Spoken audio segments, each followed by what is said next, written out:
Venezuela के नजदीक अमेरिकी न्यूक्लियर बॉम्बर्स की उड़ान। ब्रेक करिए जरा। अमेरिकी B-52H बॉम्बर्स का अटैक डेमोन्स्ट्रेशन शुरू हो गया है। F-35 फाइटर जेट के साथ B-52 ने की हमले की तैयारी। ब्रेकिंग और शॉट एयर टैंकर के साथ न्यूक्लियर बॉम्बर्स की वॉर ड्रिल। ये बड़ी खबर आपके सामने आ रही है। ये देखिए जरा, वेनेजुएला के नजदीक अमेरिका के B-52 बॉम्बर्स। ये एक बेसिकली मैसेजिंग है कि हम तैयार हैं, हमला किसी भी वक्त होने वाला है। एक और बड़ी खबर सीधा आइए, फ्लोर ब्रेकिंग दिखाइए। वेनेजुएला के नजदीक अमेरिका का सबसे आक्रामक डिप्लॉयमेंट। ब्रेक करिए। वेनेजुएला बॉर्डर के नजदीक पहुंचे 3 B-52 बॉम्बर्स। 2 घंटे तक अमेरिकी न्यूक्लियर बॉम्बर्स ने भरी उड़ान। बड़ी खबर, AIM-9 मिसाइल से लैस ब्रेकिंग और शॉट F-35 फाइटर जेट्स की उड़ान से वेनेजुएला में हड़कंप हो गया है। यानी ये अटैक फॉर्मेशन की तैयारी की जा रही है। नितिन, दोनों ब्रेकिंग दोनों शॉट दिखाइए। ये इस वक्त की बड़ी खबर मैं आपको दिखा रहा हूं। दोनों ब्रेकिंग दोनों शॉट।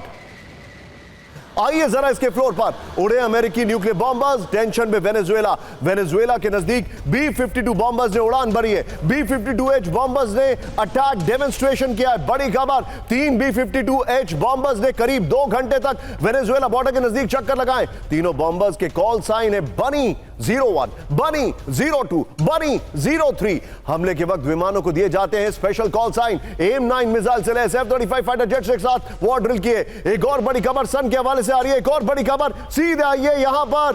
नितिन जरा, फ्लोर ब्रेकिंग बड़ी खबर। वेनेजुएला पर अमेरिकी ऑपरेशन का फाइनल काउंटडाउन। वेनेजुएला की चार तरफ से अमेरिकी सैन्य घेराबंदी। वेनेजुएला के यहां पर करेक्ट करिए, टॉमाहॉक मिसाइल के साथ 8 वॉरशिप्स का मूवमेंट है। AC-130J गोस्ट राइडर विमान पुर्तो रिको में तैनात कर दिया गया है। ब्रेकिंग और शॉट कैरेबियन इलाके में B-52 न्यूक्लियर बॉम्बर्स ने उड़ान भरी है। बड़ी खबर मैं आपको दिखा रहा हूं।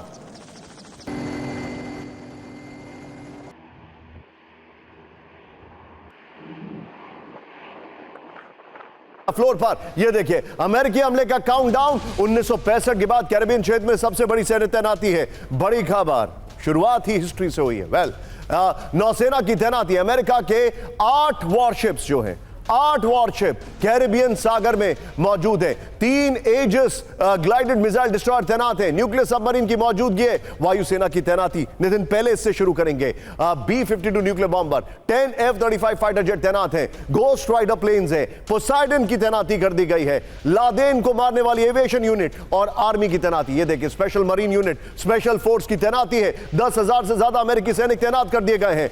सीधे चलिए, सीधे, नो सेकंड थॉट्स, सीधे चलिए यहां पर। नितिन, सारी ब्रेकिंग्स को ऑल्टरनेटिवली रखिएगा और सीधे चलिए। मेरे साथ कॉमोडोर अतुल सर मौजूद है। सर, ये जो बिल्डअप है, क्या ये 1992 सीनियर बुश गल्फ वॉर वाला बिल्डअप है जो शो ऑफ स्ट्रेंथ है, या फिर ये वो बिल्डअप है जो हमने अभी हाल फिलहाल में ईरान के ऊपर हमले से पहले देखा था? इन दोनों में बहुत जमीन आसमान का फर्क है sir. First of all, thank you, Nishant, for having me on your show, the most watched show, I would say. And मैं ये कहूँगा कि देखिए आप इसमें कितनी कॉन्ट्रडिक्शन है ट्रंप के स्टांस में। एक तरफ वो दुनिया में पीस की बात कर रहे हैं, रशिया में पीस की बात कर रहे हैं, गाजा में पीस की बात कर रहे हैं। दूसरी तरफ एक बहुत छोटे से देश वेनेजुएला जो है, उसके ऊपर वो पूरी की पूरी अपनी नेवी तैनात कर रहे हैं, पूरी की पूरी गनबोट डिप्लोमेसी कर रहे हैं। बेसिकली मकसद सेम है। जो जितनी फोर्स लगाई है उसका मकसद सिर्फ एक है, रिजीम चेंज।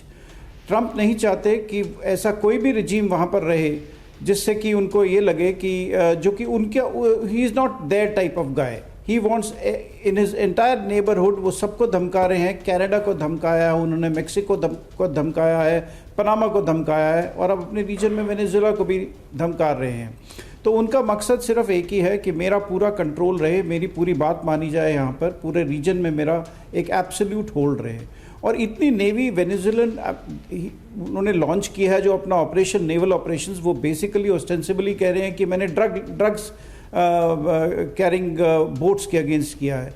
बट क्या उनके इंटरनेशनल लॉ उनको परमिट करता है? और दूसरी बात, सबसे बड़ी बात यहाँ पर यह है कि ट्रंप जो ये पूरा एक्शन ले रहे हैं, नेवल एक्शन ले रहे हैं वेनेजुएला के अगेंस्ट, उनके पास कांग्रेस का भी कोई अप्रूवल नहीं है। यूएस कांग्रेस ने कुछ अप्रूव नहीं किया है इस पूरे एक्शन को। तो इसको देखते हुए लगता है कि कहाँ पर ट्रंप की पॉलिसी क्या है, जो फ्लिप फ्लॉप पॉलिसी रहती है हर वक्त हर जगह पर, तो उसका उनके ऊपर यकीन करना बहुत ही मुश्किल हो गया है कि क्या किया जाए।